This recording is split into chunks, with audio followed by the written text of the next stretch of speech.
Bueno, un placer como siempre tener en el canal a Juan Ramón Rayo para comentar ventas minoristas de Estados Unidos, el debate este que está surgiendo, esta inflación o desaceleración, si es evitable, si no, la vivienda, bueno, muchos temas que vamos a tocar, pero antes ya sabes, bienvenido aquí a tu casa como todos los meses, Juan. ¿Qué tal? ¿Cómo estamos, Héctor? Encantado de estar por aquí. Pues un placer, ya lo sabes, que ya con ganas de coger vacaciones, sé que por tu lado también por descansar un poquito, lo que se pueda, aunque sea un poquito, pero Sí, bueno, tenemos desconectar que, mediodía, aunque sea, ¿no? aunque El sea, otro aunque medio a sea, lo aunque mejor sea. no, pero medio no estaría mal. Los autónomos lo que tenemos, ¿no? Que además encima tenemos que adelantar trabajo, ¿no? Para intentar desconectar en vacaciones. Claro. Pero justo hablando de trabajo, hablando de situación, hablando de, pues, de todo este contexto macro que tenemos, que siempre es lo que abordamos por aquí inicialmente. Ventas minoristas de Estados Unidos es el último dato referente que teníamos en términos macro. Ha sido del 0%, plano, pero mejor de lo esperado. Se esperaba una caída del 0,3% y un 0,1% anterior. Es un dato que yo decía en mis redes que salva a los muebles, pero que no diluye el debate de la desaceleración en principio o incluso esta inflación, viendo el contexto macro que tenemos. No sé si para ti es evitable ese contexto o bien de esta inflación, viniendo Donald Trump, que hemos tenido el intento de atentado estos últimos días y Ujú. parece que eso le da incluso todavía más ventaja respecto a los demócratas. Claro, Donald Trump sabemos las políticas que puede aplicar, que puede igual recalentar los precios de nuevo, y luego está pues la otra parte de los tipos de interés altos que pueden mermar el mercado laboral en algún punto en los próximos meses. ¿Tú cómo lo ves? Bueno, creo que como siempre la economía estadounidense, bueno, como siempre, como durante los últimos años y especialmente los últimos trimestres, la economía estadounidense está ofreciendo señales mixtas. Durante las últimas semanas parecía que se acumulaba cada vez más las señales negativas que apuntaban a que ahora sí pues se iba a entrar o en un estancamiento o en una recesión, lo cual es un cuadro que más o menos va de la mano de la inversión de la curva de rendimientos, que ya hemos dicho es algo que anticipan normalmente la recesión por diversas razones, pero bueno, siguen esas señales mixtas donde no todas claramente apuntan en esa dirección, y el dato de hoy, pues como también ha señalado, salva los muebles porque, bueno, no es una contracción nominal al menos del gasto que efectúan los consumidores en la economía, pero bueno, tampoco es una expansión. Por tanto, está la cosa en materia de ventas minoristas estancada.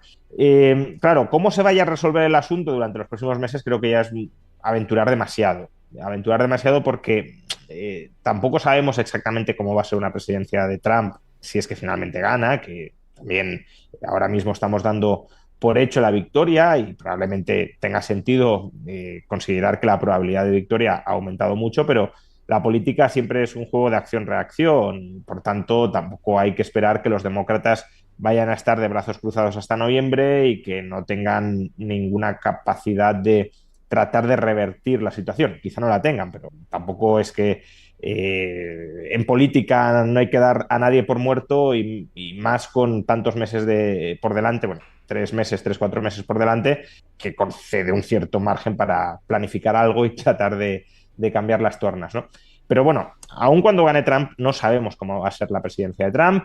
Ayer hizo una elección para vicepresidente, que es también una elección controvertida, porque es un candidato con una visión populista y nacionalista bastante más sólida en lo ideológico que la que tenía Trump al respecto de la política, de la sociedad y de la economía estadounidense, pero al mismo tiempo también es un tecnófilo muy bien conectado con la parte más libertaria o menos woke, digámoslo así, de Silicon Valley, y que, bueno, incluso es cripto amigo e inversor en cripto, un importante inversor en cripto, que de alguna manera parece que le puede dar un impulso a la desregulación tecnológica en Estados Unidos y a posibilitar la emergencia de nuevas microempresas tecnológicas que le disputen el terreno a las grandes tecnológicas, que esas sí son enemigas declaradas de Benz, ¿no? Entonces no lo sé, no sé cómo va a ser una presidencia de Trump. En términos proteccionistas sí sabemos qué va a pasar, pero es que es algo relativamente similar a lo que pueda suceder con Biden, porque Biden no ha revertido ninguna medida proteccionista de Trump e incluso las ha incrementado.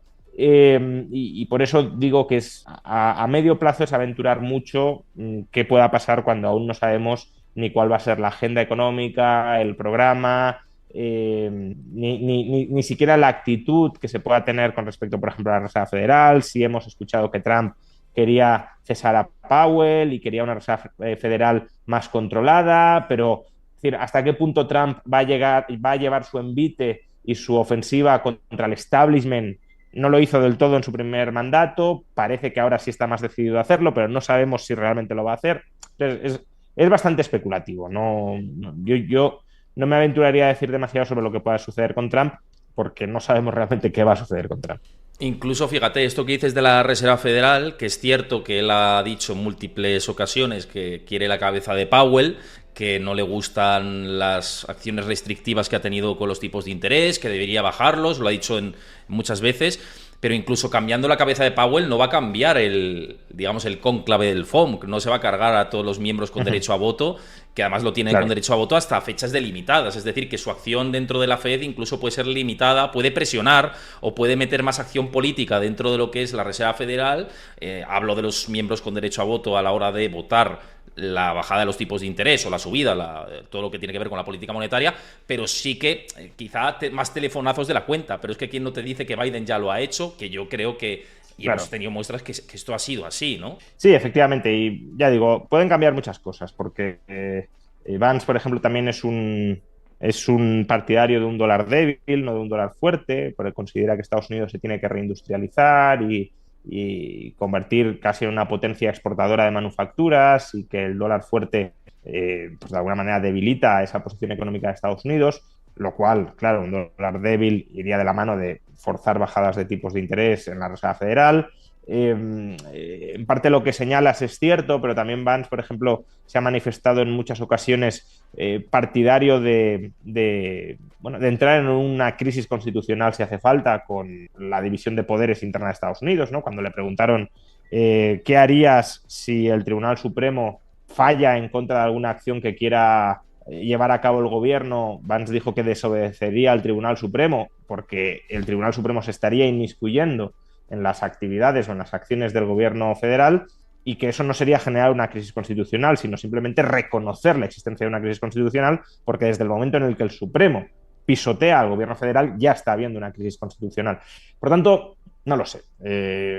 Las cosas se pueden enredar y complicar mucho si es verdad que se quieren dar todos estos pasos contra la separación de poderes, a mi juicio absolutamente en falso, erráticos o equivocados, pero bueno, también parecía que la primera presidencia de Trump iba a barrer con absolutamente toda la institucionalidad de Estados Unidos. Estuvo a punto de hacerlo, se intentó en su final, ¿no? Cuando hubo ese conato de desacato del mandato electoral, pero la presidencia fue bastante estándar, incluso diría en algunas cuestiones, como por ejemplo la política exterior, muchísimo más limpia que casi todos sus predecesores desde Jimmy Carter, ¿no?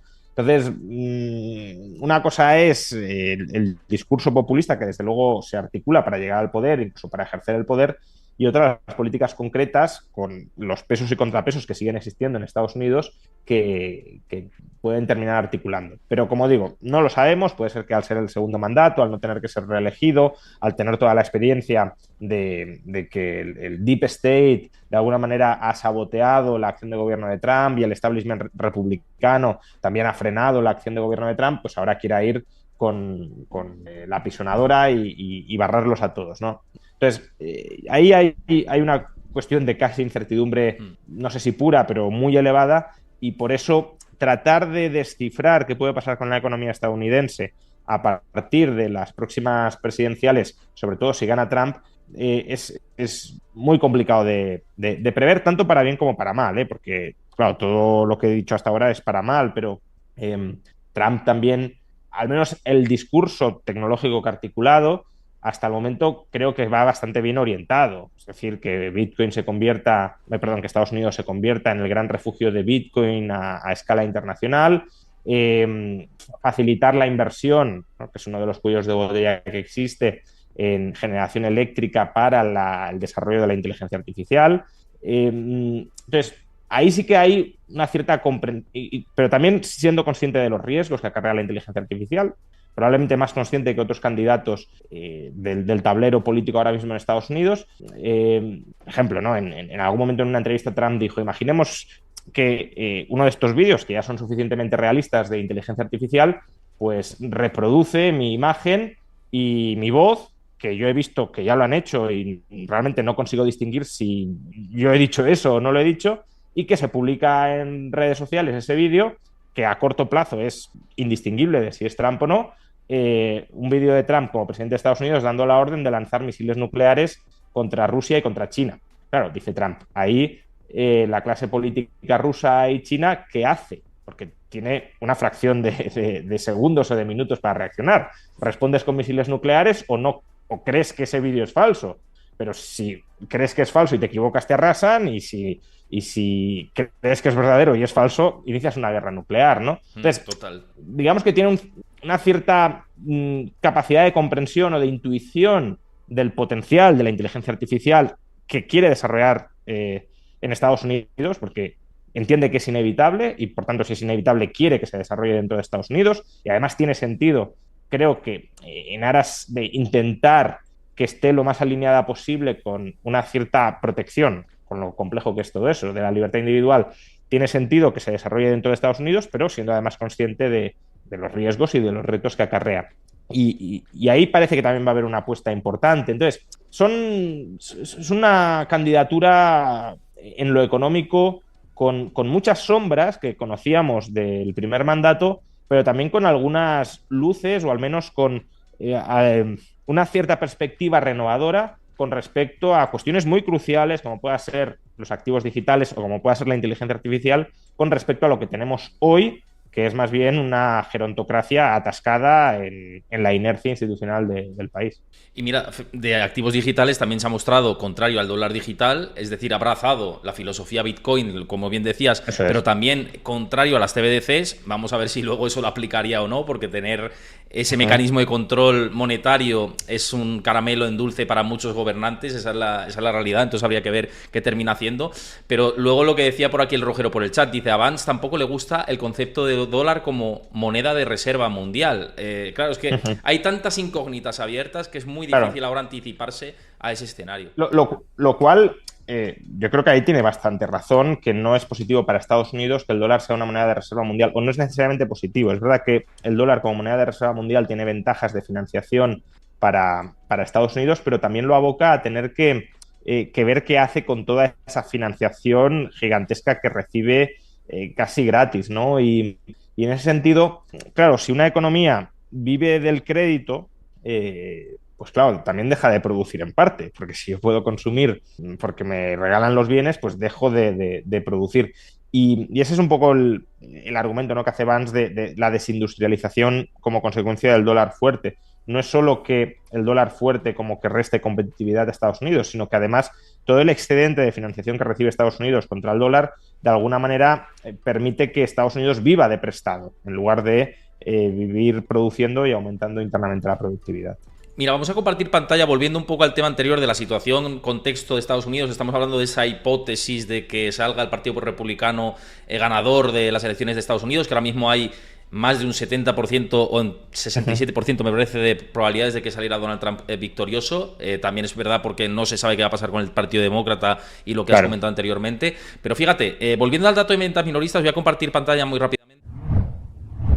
Porque hablábamos de un dato que ha sido mejor de lo esperado, pero claro, estamos hablando de términos nominales, que es un debate que siempre hemos hablado, y en términos nominales, el crecimiento año a año de ventas minoristas, estamos hablando que es cercano al 2%. Pero es que si nos fijamos en términos reales, teniendo en cuenta la inflación, es una caída del 1% en términos anualizados. Esto quiere decir que la economía realmente está en proceso de estancamiento, ¿no? En términos reales, hablando descontando la inflación. Sí, que la cantidad, digámoslo así, se puede hablar de cantidad real cuando estamos hablando de bienes heterogéneos, ¿no? Pero la cantidad real de bienes vendidas es menor.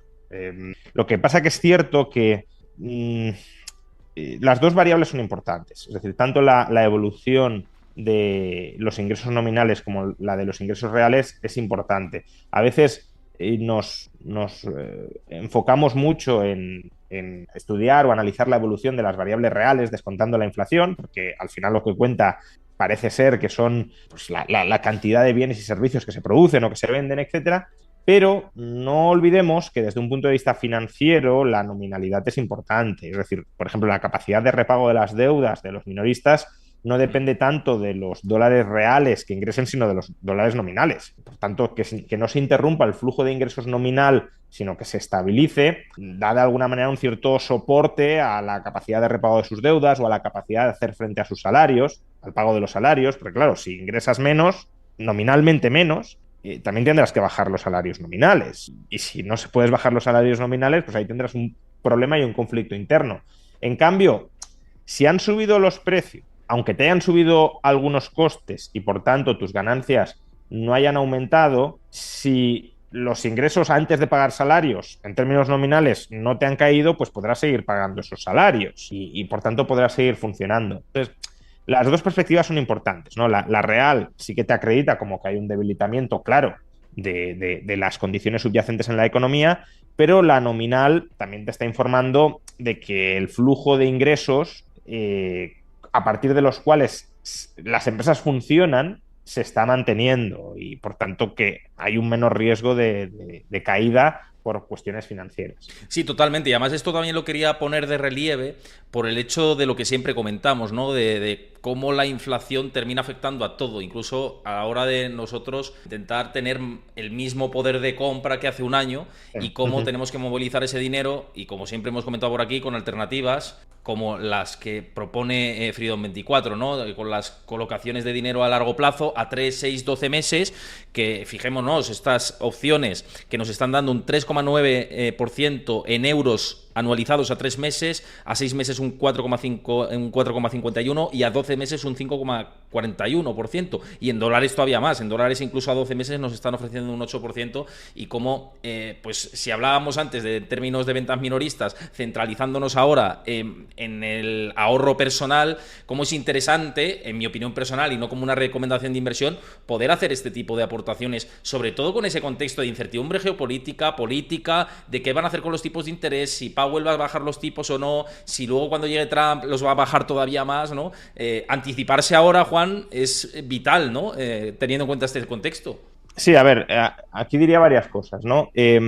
Por un lado, lo que señalas estamos hablando de rentabilizar el ahorro con liquidez, o sea, no estamos hablando de ahorrar a largo plazo en instrumentos con una elevada volatilidad, donde por tanto, si quieres salirte en momentos en los que no sea conveniente para el mercado, pues puedes tener que salir con pérdidas. Aquí estamos hablando de instrumentos que preservan la liquidez y aún así proporcionan una rentabilidad que, y esta es la segunda cosa que quería decir, de alguna manera protegen al ahorrador, ¿no? Antes mencionaba, los ingresos nominales son relevantes para los minoristas, para los vendedores, porque al final ellos hacen frente a sus pagos, tanto de salarios como de sus deudas, con sus ingresos nominales. ¿Esto qué significa? Que la inflación al deudor le beneficia, porque tus ingresos nominales aumentan, pero tus pagos adeudados nominales no lo hacen. Si yo debo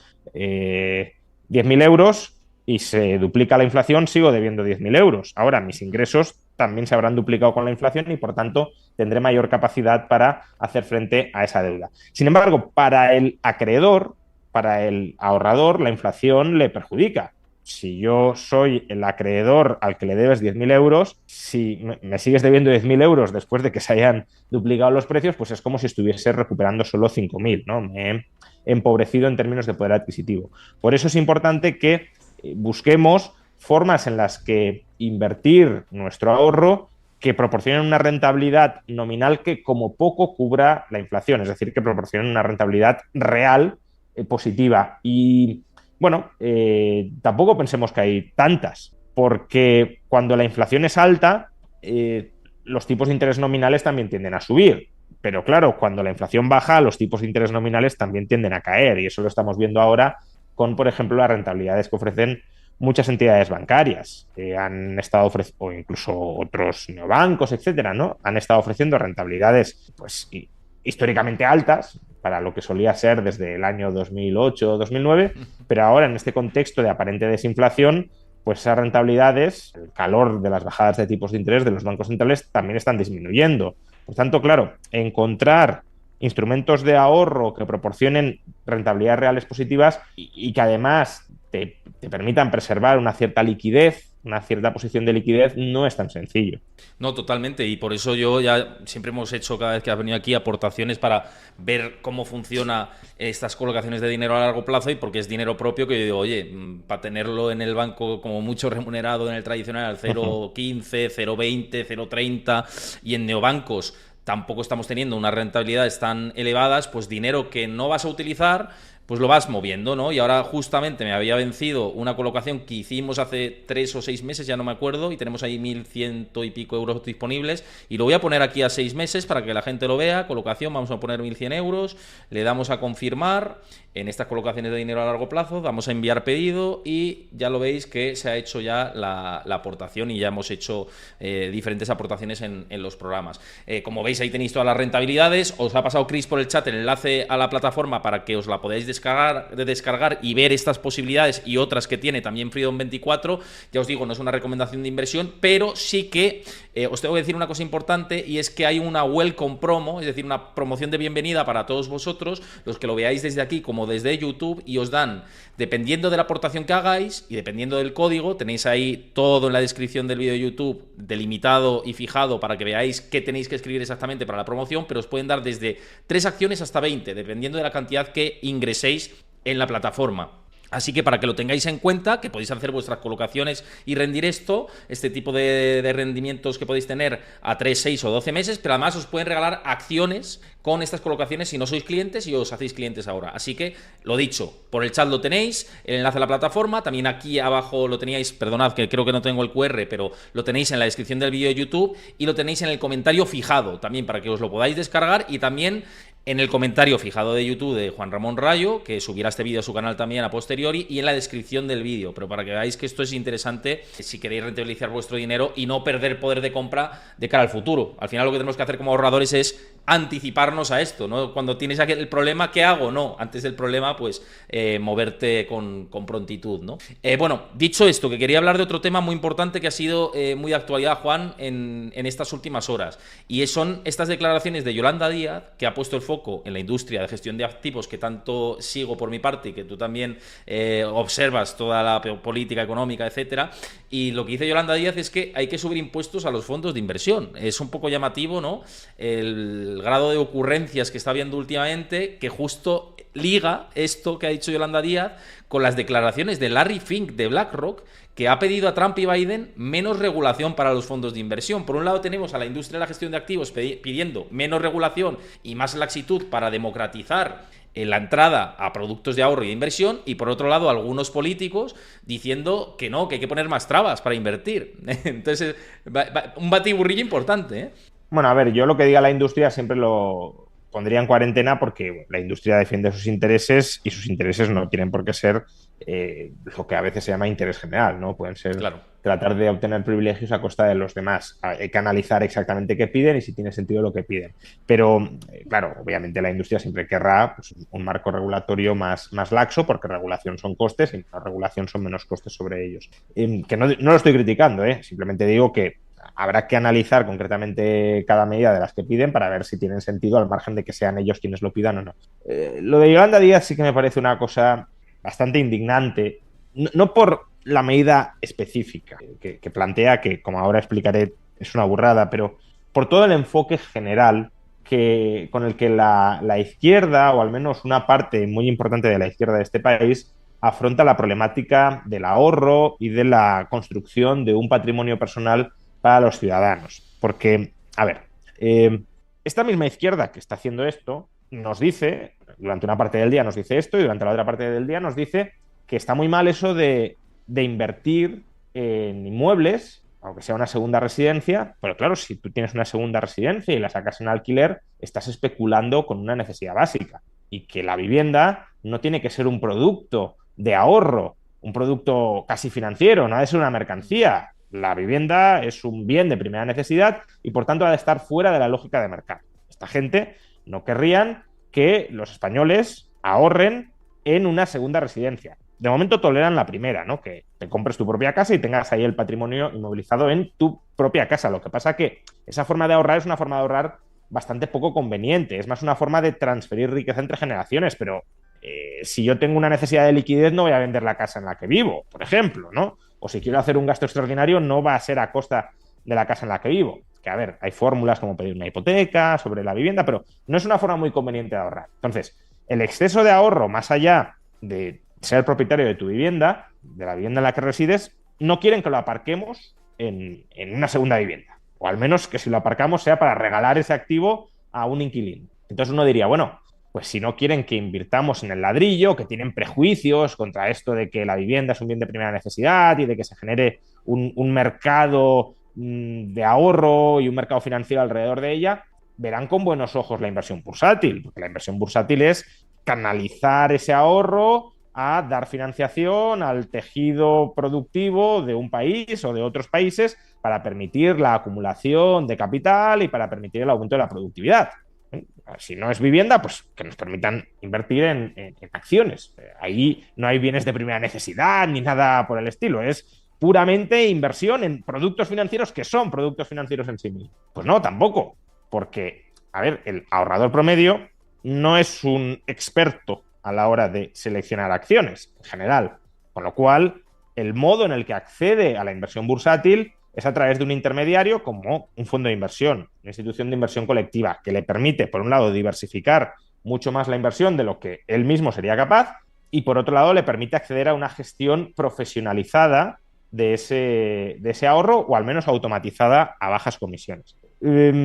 Pero eso tampoco les gusta, porque ahora quieren incrementar la fiscalidad sobre este vehículo de inversión. Luego, si quieres, hablamos de qué tipo de fiscalidad pueden Tanto aplicar. de fondos de inversión, que he dicho fondos, como planes de pensiones, ¿eh? Ojo, las dos. Sí, planes de pensiones también. Sí, no queda muy claro qué tipo de impuestos. Luego entramos en ello. Sí. Pero simplemente la filosofía general, ¿no? Entonces, si no quieren que invirtamos en ladrillo, si no quieren que invirtamos en bolsa, al final, ¿en qué quieren que invirtamos? ¿En qué quieren que ahorremos? Pues o no quieren que tengamos ahorro, o al menos ahorro en una cantidad sustancial. Hombre, obviamente tener 3.000 o 4.000 euros en el banco para hacer frente a una emergencia no les parece mal. Ahora, tener un patrimonio personal propio, abundante, con el que permitirte casi ser independiente financieramente, pues eso es un anatema. Claro, la izquierda, sobre todo de corte marxista o de origen o de inspiración marxista, eso de vivir de rentas es vivir de la explotación de otro. Por tanto, ya tiene un pecado original de partida.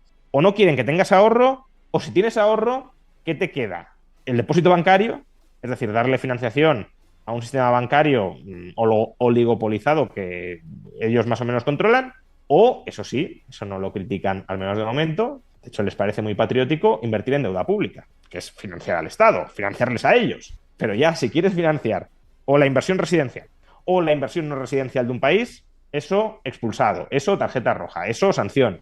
Entonces, me parece una visión tan pobrista de la sociedad, tan descapitalizadora de la sociedad, que a poco que uno la entienda y entienda el marco ideológico que hay detrás de este tipo de propuestas, no puede más que indignarse del horizonte social que tiene esta gente en la cabeza, que es una sociedad dependiente de las dádivas que reparte el Estado y no una sociedad autosuficiente desde un punto de vista financiero.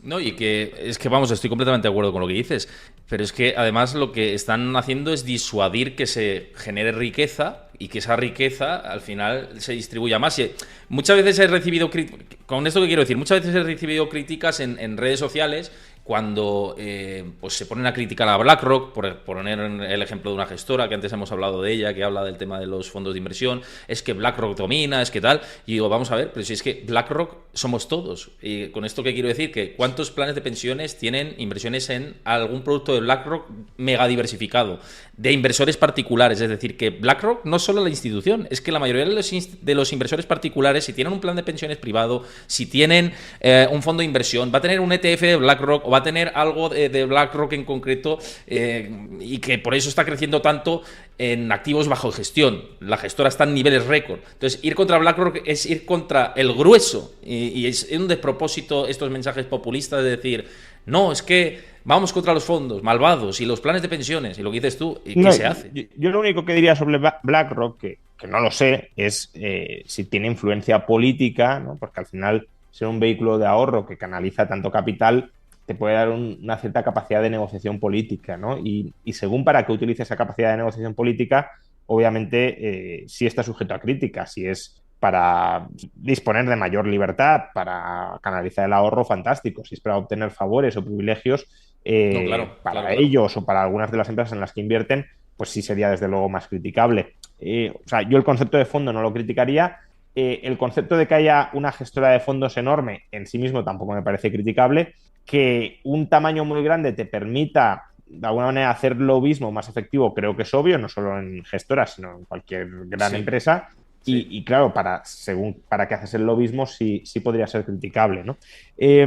Pero una cosa, Pero, Juan, esto con respecto a eso, el lobismo, no que vayan, que inviertan en Celnex, por ponerte un ejemplo, y no, entren no, en el claro, Consejo de Administración con los puestos que le correspondan por tener claro, esa claro. exposición, ¿no? Esa parte entra dentro del juego empresarial, del libre mercado y ya está, ¿no? Sí, sí, efectivamente, efectivamente. No, ahí no tengo especiales críticas a hacer. Obviamente, sí. Si estuviesen todas las empresas y de alguna manera tuviese capacidad de decisión muy potente en todas las empresas, sí podría haber más problemas incluso de coordinación, porque estarían de Sí. alguna manera suprimiendo el mercado, ¿no? Pero estamos muy lejos de ese escenario y por tanto creo que no, ni siquiera eso que podría llegar a ser preocupante hoy, desde luego, está en ciernes. A mí lo que me puede preocupar, y no lo sé, pero como gran jugador entiendo que se da y se puede dar, como con cualquier otro gran jugador, es la capacidad de hacer lobby y para qué haces lobby, ¿no? Pero bueno, dejando de lado el tema de BlackRock, Sí. que al final aquí de lo que estamos hablando es de fondos, y fondos no tienen por qué ser ni mucho menos de BlackRock. Claro, lo decías bien, ¿no? O sea, la ministra de Trabajo, que además tampoco sabemos muy bien en nombre de qué habla, porque es ministra de Trabajo, no es ministra de Economía, no es Ni ministra de Hacienda. Hacienda. Claro, podría decir, bueno, es líder de Sumar, pero también cesó como líder de Sumar después de las elecciones europeas. Entonces, no sé muy bien en nombre de qué negocia, en nombre de qué habla y en nombre de qué propone. Pero bueno, dejando eso de lado, eh, ella apela a este tipo de medidas para disminuir la desigualdad. Pero claro, hay que entender que la desigualdad patrimonial en España está, no solo, pero está muy vinculada en España y en otros países, con la falta, si lo queremos, de democratización. No me gusta el sustantivo en De absoluto acceso, porque ¿no? A lo mejor podríamos decir, como de falta de sí, acceso. de universalización del Sí. acceso a los mercados financieros y a la inversión más o menos profesionalizada de grandes capas de la sociedad. Y esto ni siquiera es algo que diga yo, que obviamente también lo digo, ¿no? Y además lo digo desde hace muchos años. En el año 2006 publicamos en el Instituto Juan de Mariana un informe que se titulaba Hacia una sociedad de propietarios, donde lo que defendíamos era ir dando más cabida al ahorro personal de la gente para que entra en los mercados financieros y se convierta en copropietarios de las empresas de su país o de otros países y por tanto que a través del mercado bursátil vaya construyendo un patrimonio financiero sustancial y sano y saludable, ¿no? Pero ni siquiera es algo que diga yo. Un economista de izquierda, incluso de izquierda poscomunista, yo creo que tan interesante como Branko Milanovic, que además es uno de los grandes teóricos modernos de la desigualdad, él mismo dice que una forma de solucionar, no la única ni mucho menos, pero una forma de solucionar, de paliar o de reducir la desigualdad de riqueza en nuestras sociedades capitalistas modernas es facilitar el acceso a los mercados financieros o a los mercados de propiedad sobre activos a grandes capas de la población que hoy están fuera de ellos y por tanto que no solo inviertan en bolsa el 10% más rico de la sociedad, que a ver, el Correcto. 10% más rico ya es mucha gente, pero claro, te queda otro, no diré 90, porque en ese 90 hay mucha gente, jóvenes por ejemplo, que a lo mejor ni siquiera están trabajando y no tienen capacidad de ahorro, pero bueno, no sé, un 40, un 50, un 60% te queda que no has metido en los mercados financieros. Es un 40, 50 o 60 que, por ejemplo, en España sí está en la propiedad inmobiliaria, sobre todo como propiedad de primera vivienda, pero que no está en los mercados financieros. Entonces, una forma, ya digo, de reducir la desigualdad sería potenciando, facilitando, empujando, incentivando que esa gente se convierta en propietarios de las empresas a través de su participación sobre acciones. Pero claro, para eso es que es indispensable la industria de los fondos, porque es marciano pensar que un inversor, un pequeño inversor, o un inversor mediano, o incluso un inversor mediano grande, va a invertir seleccionando de manera muy activa y dedicando mucho tiempo en acciones concretas. No lo va a hacer, lo tiene que hacer a través de fondos. Y si tú te cargas los fondos, porque esta medida supone cargarse los fondos, bueno, depende de lo que quieran hacer, ¿no? Pero aquí también hay que intentar como interpretar las tripas de la vaca a ver qué nos dicen los augurios, porque, no sé, dice Yolanda Díaz en la entrevista que ¿por qué los fondos han de tributar al 0%? O sea, ¿a qué se refiere? Porque si Es se verdad, refiere al Mario, porque... traspaso, a la tributación del 0% o a la exención en el traspaso entre fondos, esa no es una tributación del fondo, sino del partícipe en el fondo. Es decir, que al liquidar una posición en un fondo y reinvertir en otro fondo, no pagas por las plusvalías acumuladas, pero no pagas tú, no el fondo. Si en Pero cambio es se que es refiere igual a que la la venta, es que es igual que compra-venta de acciones, exactamente lo mismo. Es decir, que tú cuando liquidas esa posición es cuando tienes que tributar el IRPF y el impuesto correspondiente, en el caso Claro, de pero los en el fondos. traspaso entre fondos, No, ahí hasta no, que ahí no no. liquidas finalmente, no tienes Sí, que pagar, ¿no? Y correcto, correcto, sí, sí. esa es una facilidad que está bien y que tienen los fondos en España y que creo que habría que mantenerla. Pero bueno, si no se mantuviera, pues hombre, te restaría liquidez y de alguna manera también te atascaría inversiones en fondos, porque por no liquidar a lo mejor no das el salto a otro que esté mejor gestionado, que ofrezca mejores perspectivas, pero creo que no sería dramático. De hecho, los ETFs, por ejemplo, que son un fondo de inversión cotizado, no tiene esa ventaja de diferir la tributación cuando haces traspaso entre ellos, ¿no? Cuando liquidas uno e inviertes en otro. Entonces, si se refiere a eso, creo que es una desventaja grande para el inversor particular, pero no es dramática. Pero es que yo me temo que no se refiere a eso. Me temo que se refiere a el tipo especial en el impuesto sobre sociedades que tienen las instituciones de inversión colectiva, que no es del 0%. Por eso digo que no sé a qué se refiere, sino del 1%. A ver, más o menos es del 0, pero técnicamente no es el 0. Y claro, eso sí es algo mucho más peligroso, porque esa sí es una tributación del fondo y es una tributación al 1%, el tipo general para el resto de empresas es el 25%, pero que tiene una explicación muy clara y muy sencilla. Y es que el fondo, si le obligas a tributar al 25%, estás castigando al inversor con una doble tributación. Así En es. realidad con triple tributación. Pero bueno, porque, quiero decir, si yo invierto en acciones, estoy tributando por el impuesto sobre sociedades que paga la empresa en la que yo he invertido, y luego cuando liquido la plusvalía acumulada en las acciones, estoy tributando por IRPF, por rentas del capital. Entonces, he tributado dos veces sobre el mismo flujo de caja, que es el beneficio obtenido por la empresa. Pero es que además, claro, si ya metemos el fondo entre medias a un 25%, pues yo invierto en un fondo, el fondo compra acciones de una empresa, la empresa gana dinero. Por el dinero que gana la empresa, le quitas el 25%. Luego, por ese dinero retenido en la empresa, que es propiedad del fondo, como el fondo gana, pues otro 25%.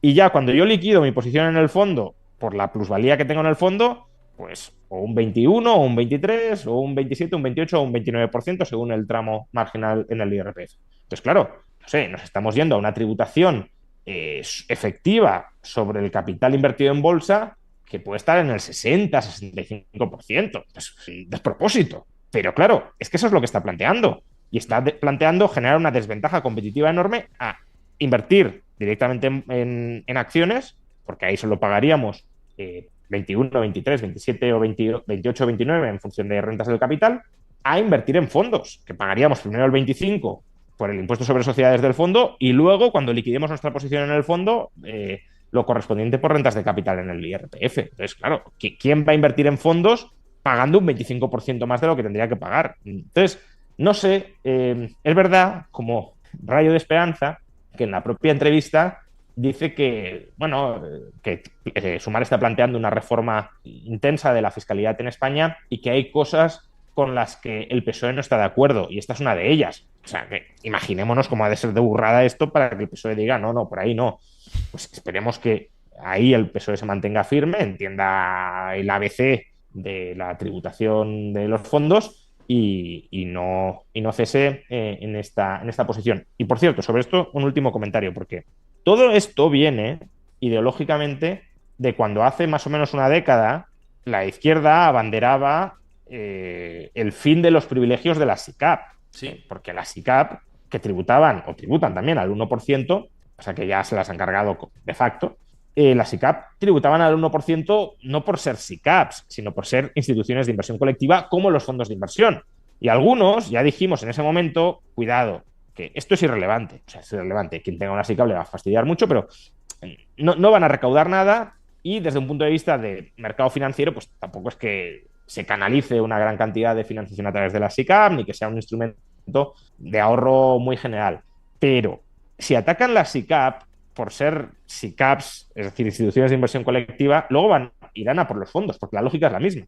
Y claro, ya están yendo a por los fondos. Primero las SICAVs, que era el entremés, y ahora van a por el plato verdaderamente fuerte, que es cargarse el vehículo de acceso a la inversión bursátil para el conjunto de las clases medias que quieran invertir en bolsa. Yo un último aporte con todo esto, que no tengo que añadir mucho más de lo que has dicho, y es que al final va contra su masa de votantes, porque su masa, o gran parte de sus votantes, porque muchos de ellos son inversores minoristas que invertirán en fondos de inversión, planes de pensiones como complemento a la pensión pública o a los ahorros privados que tengan, y al final lo que recae esto, a quien beneficia es, o sea, quiero decir, al que tiene a los grandes patrimonios, pues sí, también le va a perjudicar, pero van a tener sus mecanismos para acceder a los mercados financieros y a los fondos de inversión de manera... Hombre, claro, la tributación... A ver, esta medida concreta, un gran patrimonio, yo entiendo que tiene otros mecanismos para burlarla. Exacto, exacto.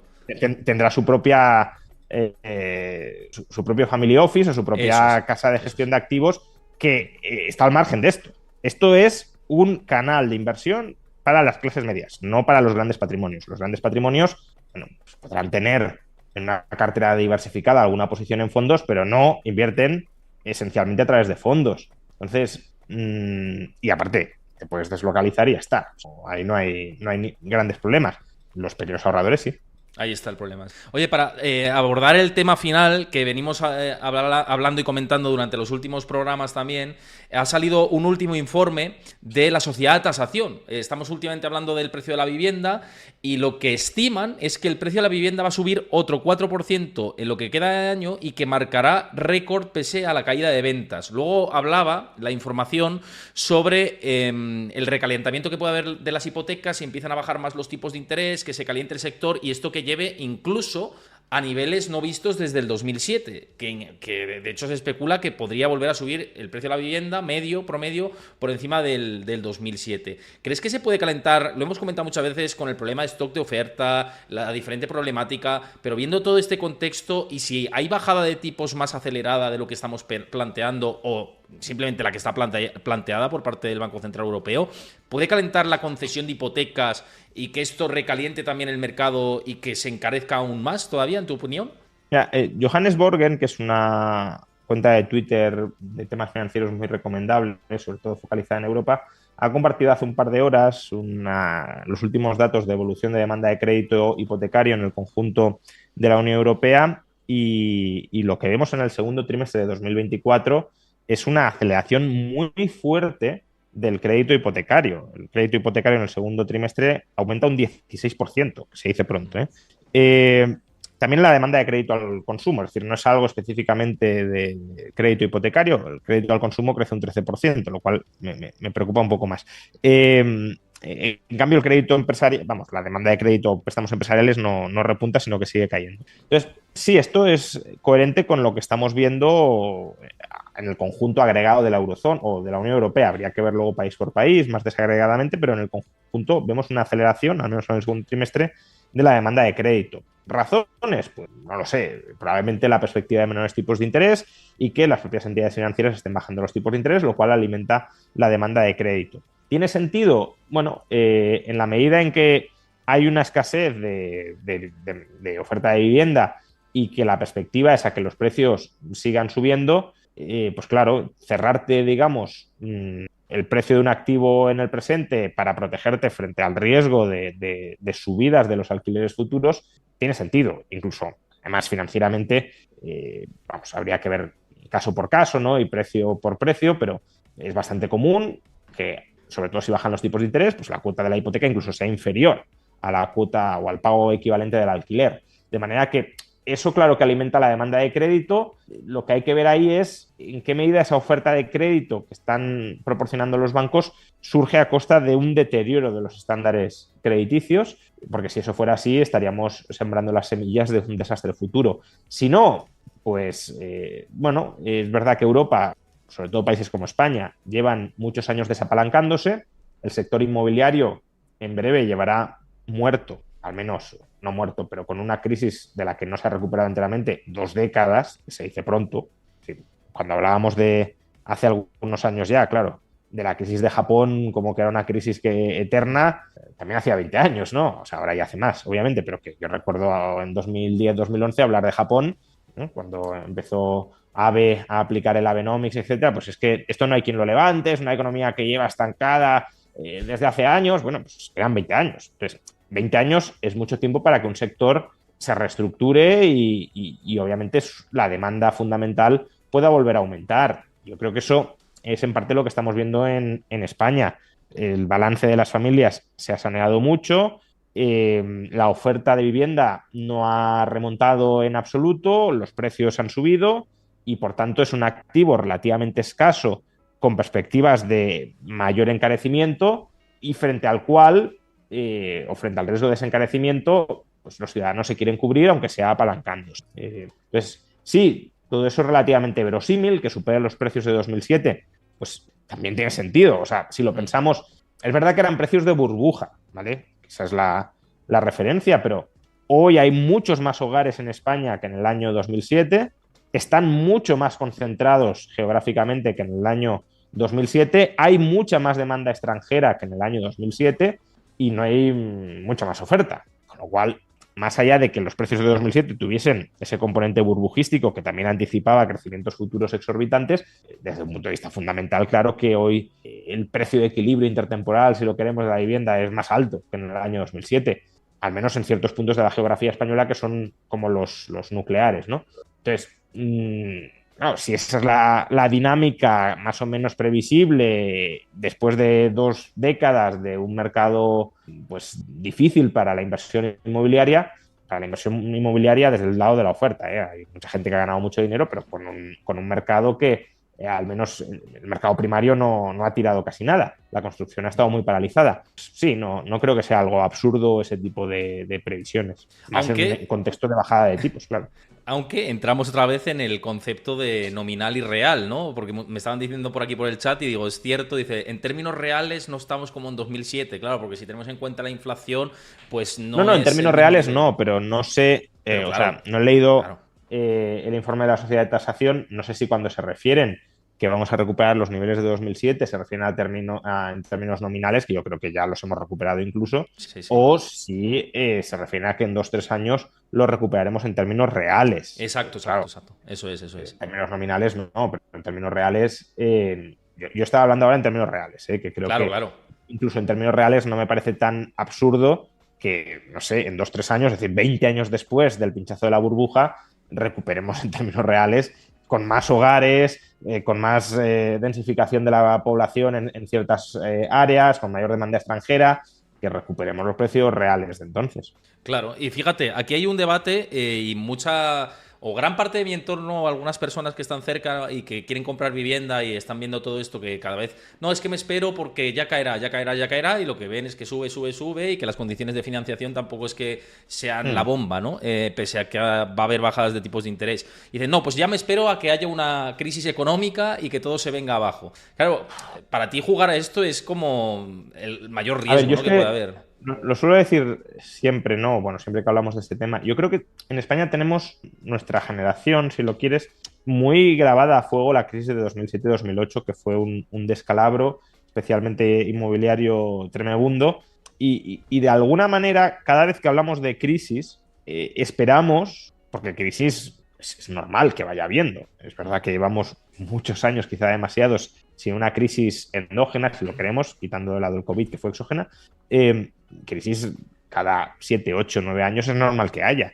Y creo que muchos han identificado crisis con esa profunda depresión que experimentamos en 2007-2008. De tal manera que están diciendo, bueno, pues cuando venga la próxima crisis, es decir, la próxima depresión profundísima de la economía, compro. A ver, esas depresiones propias de 2007-2008, el antecedente puede ser la Gran Depresión de los años 30. Correcto. Estamos hablando de 70 años entre una y la otra. No es algo que suceda cada década, ni mucho menos. Desde un punto de vista, de hecho, nominal y real, hasta el año 2007, la vivienda no había caído nominalmente de precios en España desde la Guerra Civil. Es decir, que también unos 70 años sin caer de precio en términos nominales. Y en términos reales sí había caído alguna vez, por ejemplo, en la crisis del 92-93, pero estamos hablando de caídas del 1, del 2% en términos reales. Es decir, que subió el precio, pero menos que la inflación, no es que cayera el precio. Entonces, es verdad que, claro, el país en estas 7 décadas, desde Guerra Civil hasta 2007-2008, pues es un país que aumentó mucho en población, que se desarrolló económicamente mucho, que por tanto tiene sentido que los precios de la vivienda se encarecieran muchísimo y esa dinámica no tiene por qué repetirse ahora, pero es que algunas de esas tendencias sí se están repitiendo, al menos en ciertas zonas geográficas del país, como las grandes ciudades. Un aumento muy importante de la demanda de vivienda externa e interna, ¿no? Por fragmentación de hogares y, por tanto, aumento de los hogares residentes, fuerte aumento de la demanda externa e interna, nacional e internacional también, de vivienda en las grandes ciudades y desarrollo económico cada vez más concentrado. Esto no es una cuestión únicamente de España, pero cada vez más concentrado en grandes ciudades y algunas de esas grandes ciudades cada vez más internacionalizadas. Todo eso también genera un contexto, sobre todo si no aumenta la oferta, donde, claro, esperar caídas del precio del 20 o del 30%, hombre, no, claro, imposible no hay nada, pero tampoco diría que es el escenario fundamental. Yo lo que les plantearía a quienes razonan esto es, ¿tú ves un escenario donde los alquileres vayan a caer, aunque sea en términos reales, un 20 o 30%? Y si la respuesta es que no, el precio capitalizado de esos alquileres, que es el precio de compraventa, salvo que creas que está muy desalineado con el precio de los alquileres, que no lo está, es decir, no estamos en un PER de la vivienda como el de 2007, que estaba a 33, pues el precio capitalizado de esos alquileres tampoco va a caer mucho si no se reducen mucho los alquileres o la expectativa la expectativa presente sobre los alquileres futuros. Entonces, no sé, creo que estamos muy influidos, ya digo, por la experiencia traumática que fue 2007-2008 y que de alguna manera esperamos que vaya a volver una de esas, y no tiene por qué volver una de esas, y más con las ratios de endeudamiento privado que tiene ahora mismo España, es que no, yo no veo una debacle deflacionista por colapso del crédito privado en España. Es que no hay, ahora mismo no hay por dónde cogerlo. España tiene otros peligros, otros riesgos, pero están más relacionados con el crédito público del Estado que con el crédito privado. Claro, pero es que te iba a decir que en realidad no sé por qué nos retrotraemos al 2008 si tenemos el ejemplo del COVID, que fue otra crisis Claro. de bloqueo absoluto, cayó la vivienda, pero no se desplomó, no hubo un sangrado del 18-20% del precio de los Claro, inmuebles. hombre, a ver, es verdad que yo el COVID la pondría un poco como en paréntesis, ¿no? Porque es una crisis exógena donde una vez se comprobó que no había colapso financiero, rápidamente los precios de los activos reflotaron, ¿no? O sea, las viviendas caen en crisis inmobiliarias y las crisis inmobiliarias son crisis muy vinculadas con la sobreacumulación de crédito privado dirigido a comprar vivienda. Entonces, si eso no lo ha habido, veremos si lo empieza a ver ahora. Lo que decía antes, pues claro, un crecimiento o sea, del último trimestre del 16%, entiendo que es interanual. No está indicado, pero entiendo que es interanual. Claro, si eso lo mantienes durante varios años, pues ahí sí tendrás una acumulación de crédito privada preocupante. Y claro, si luego ese crédito privado colapsa y estás forzado a liquidar los activos que has adquirido apalancadamente, ahí sí tienes un proceso de caída muy fuerte del precio de los activos. Pero es que de momento en España no se ha dado eso. Es decir, de momento en España los precios de la vivienda no han subido porque haya habido un recalentamiento del crédito y un sobreendeudamiento de las familias y por tanto cuando pinche todo eso, no. No sé si en 10 años estaremos hablando otra vez de eso, pero ahora mismo no. Y por tanto esperar que en 4 o 5 años haya un colapso del 30 o del 40% de los precios de la vivienda no me parece en absoluto realista. Que pueda caer un 1, un 2, un 5, pues bueno, todo eso si viene una crisis económica relativamente fuerte puede pasar, pero un colapso del crédito y liquidación involuntaria, forzada de activos adquiridos apalancadamente con ese crédito, yo ahora mismo no lo veo, la verdad.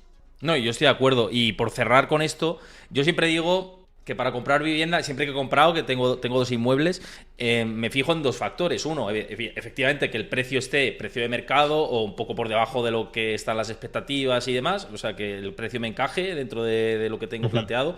Y luego el acceso a la financiación, es decir, que Claro. como me he hipotecado, pues que la financiación no sea excesivamente cara. Ahora que tenemos financiación cara y pisos caros, ¿no? Por eso encontrar lo adecuado, pues a lo mejor se antoja un poco más difícil en este ciclo, pero también jugar con las bajadas de tipos es un poco peligroso, porque no sabes Sí, hasta hombre, qué punto va a porque, haber suelo y claro, todo es esto. que, a ver, si la oferta no aumenta y la demanda, digamos, fundamental se mantiene, ya no digamos si sube, sino se mantiene, claro, la mayor facilidad al crédito por bajadas de tipos le dará una mayor capacidad de apalancamiento a esa demanda fundamental y entonces, claro, misma oferta, mayor capacidad de compra, mayores precios. Entonces, no, la solución al problema de la vivienda no es abaratar el crédito. Abaratar el crédito solo permite que eh, los jugadores en el juego de la silla paguen mucho más por no ser el que se queda sin una silla, pero al final hay más gente que sillas y por tanto en esa subasta por no ser el que te quedas descolgado va a seguir subiendo hasta que tu capacidad de pago colapse. Pues nos vamos a quedar con todo esto. Os vuelvo a recordar los productos de Freedom 24, colocaciones de dinero a largo plazo a 3, 6 y 12 meses, 3,9% a 3 meses, 4,5% a 6 meses y 5,4% en euros anualizado, todo esto a 12 meses. Ya habéis visto que he hecho una colocación de 1.100 y pico euros y que ya tengo en esta cuenta 8.000 y pico euros colocados a menudo y todos los meses vamos haciendo estas aportaciones. Así que si os interesa y tenéis la promo Welcome, que tenéis todos los detalles en el chat en directo aquí y luego en YouTube también en el comentario fijado y en la descripción del vídeo, pincháis en el enlace, os descargáis la plataforma y veis todos estos productos. También en el canal de Juan Ramón Rayo, que invito que lo sigáis si no lo conocíais o no lo seguís o lo que sea, estáis tardando y lo tenéis que hacer.